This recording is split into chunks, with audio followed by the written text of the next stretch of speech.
Assalamualaikum warahmatullahi wabarakatuh. Di pertemuan kali ini kita akan membahas materi objektif mengungkap fakta. Adapun yang akan kita bahas di teks laporan hasil observasi atau objektif mencari fakta yaitu yang pertama pengertian dan ciri-ciri teks laporan hasil observasi. Yang kedua informasi penting dalam teks laporan hasil observasi. Yang ketiga, interpretasi isi atau intisari teks laporan hasil observasi. Dan yang keempat adalah analisis struktur isi dan kaidah kebahasaan teks laporan hasil observasi. Dan yang terakhir adalah penyusunan teks laporan hasil observasi.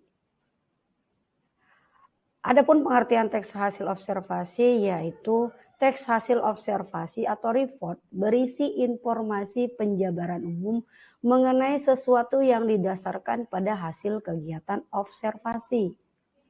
Sedangkan ciri-ciri teks laporan hasil observasi yaitu bersifat objektif, global, dan universal. Kemudian objek yang akan dibicarakan atau dibahas adalah objek tunggal. Ditulis secara lengkap dan sempurna. Ditulis berdasarkan fakta sesuai dengan pengamatan yang telah dilakukan. Informasi teks berupa hasil penelitian terkini yang sudah terbukti kebenarannya. Tidak mengandung prasangka, dugaan, atau pemihakan yang menyimpang atau tidak tepat. Saling berkaitan dengan hubungan berjenjang antara kelas dan subkelas yang terdapat di dalamnya. Nah, di sini ada informasi penting dalam teks hasil observasi, yaitu berupa fakta yang ditemui pada objek yang diamati. Di mana pengertian fakta adalah peristiwa yang benar-benar terjadi. Fakta menunjukkan kebenaran informasi. Fakta merupakan pernyataan yang tidak terbantahkan kebenarannya. Pernyataan tersebut berupa kalimat yang ditulis berdasarkan kenyataan, peristiwa atau keadaan yang benar-benar terjadi secara objektif. Adapun pengertian objektif itu yaitu dapat diungkap oleh indera dan mengandung kepastian. Selanjutnya adalah interpretasi isi atau intisari teks laporan hasil observasi, di mana yang dibahas di sini adalah ringkasan dari teks hasil observasi dan simpulan fungsi teks laporan hasil observasi. Apakah itu? Langkah-langkah meringkas teks laporan hasil observasi. Yang pertama pastinya membaca, kemudian memahami isi teks. Kemudian menemukan pokok-pokok informasi dalam teks laporan hasil observasi. Setelah menemukan pokok-pokok informasi, kemudian mengembangkan pokok-pokok informasi tersebut ke dalam paragraf. Itu adalah langkah-langkah meringkas teks laporan hasil observasi. Kemudian simpulan teks hasil observasi. Interpretasi terhadap teks laporan hasil observasi dapat dilakukan dengan menyimpulkan teks laporan hasil observasi, di mana simpulan adalah rumusan akhir tentang sesuatu. Dalam hal ini, teks simpulan. Simpulan disusun berdasarkan pemahaman atau penalaran kita terhadap seluruh isi teks tersebut.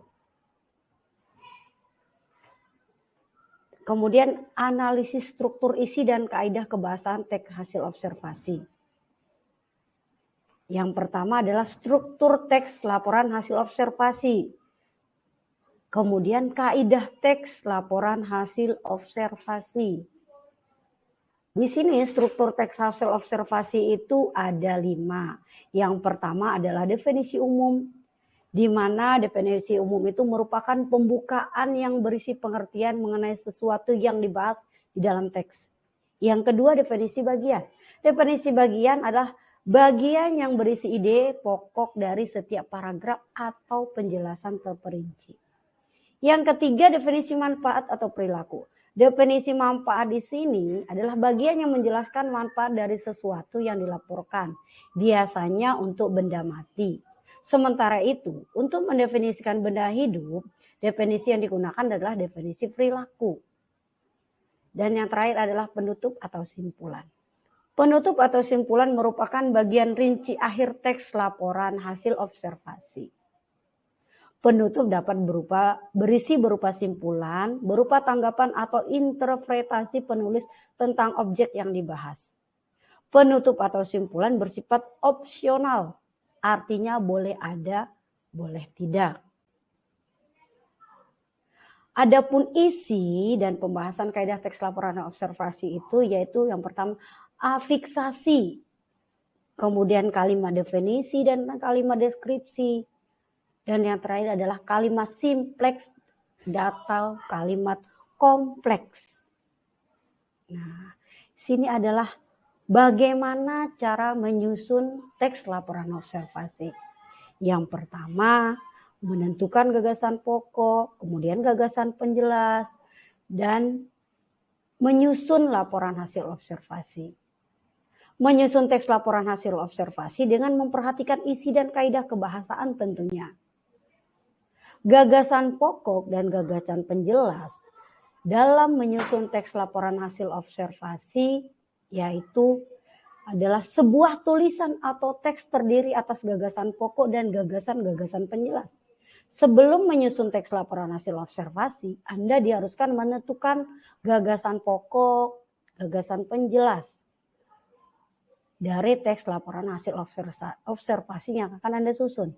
Setelah menentukan gagasan pokok dan gagasan penjelas, kemudian mengembangkan teks dimulai dengan menuliskan gagasan-gagasan pokok terlebih dahulu. Setiap gagasan pokok dikembangkan menjadi satu paragraf. Nah, di sini ada langkah-langkah menyusun teks laporan hasil observasi. Yang pertama tentunya menentukan topik atau masalah yang akan diamati atau diteliti. Kemudian merencanakan cara menyelesaikan masalah. Melakukan pengamatan sesuai dengan masalah yang ditentukan. Meneliti ulang hasil pengamatan. Membuat kerangka laporan hasil observasi. Kemudian menyusun laporan hasil observasi. Setelah disusun baru membenahi laporan tersebut.